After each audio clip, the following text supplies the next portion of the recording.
Guys, good morning. Kagising ko lang, naisipan kong lumabas. Naisipan kong mamalengke habang tulog pa yung aking asawa. Kasi pupunta tayo doon. Ayun, doon tayo pupunta. Lakad-lakad muna tayo. Bibili lang ako ng konting kakainin namin. Bili rin ako ng asukal kasi kape is life.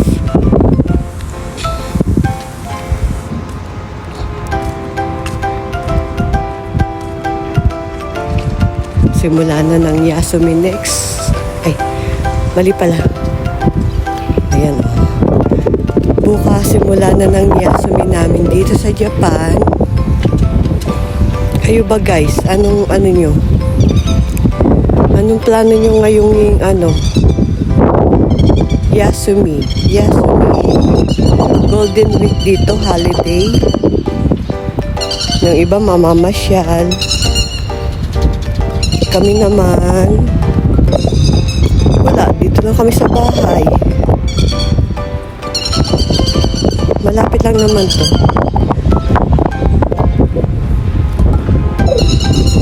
Masarap maglakad-lakad ngayon kasi hindi mainit, tapos medyo mahangin din. Ayun, dito ang ingay. Mamaya guys, balikan ko kayo pag nandoon na tayo, ha? Eto, nandito na tayo.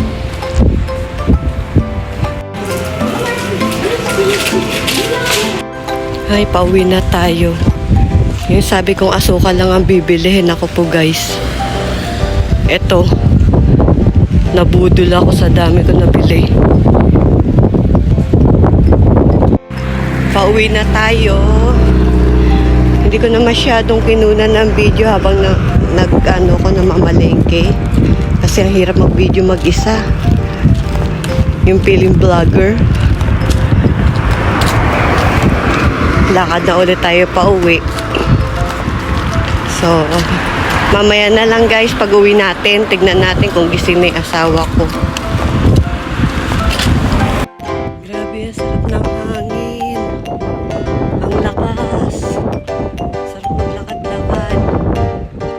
Sarap ipasya si Haji sa labas. Presko.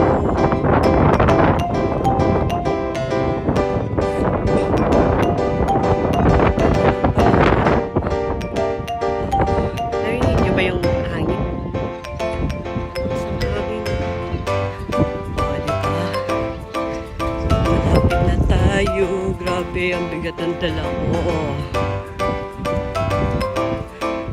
Sanay kasi akong kasama ko yung asawa ko pag namamalengke. Pag ako mag-isa, pag sinabi kong yun lang ang bibilihin, napaparami ako, nabubudol ako sa mga nakikita ko. Nawawala sa budget.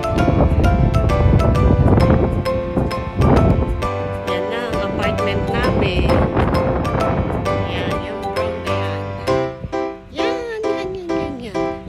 Sa susunod guys, iano ko sa inyo, mag-apartment tour tayo. Di pa ngayon. Balikan ko kayo mamaya pag-akyat.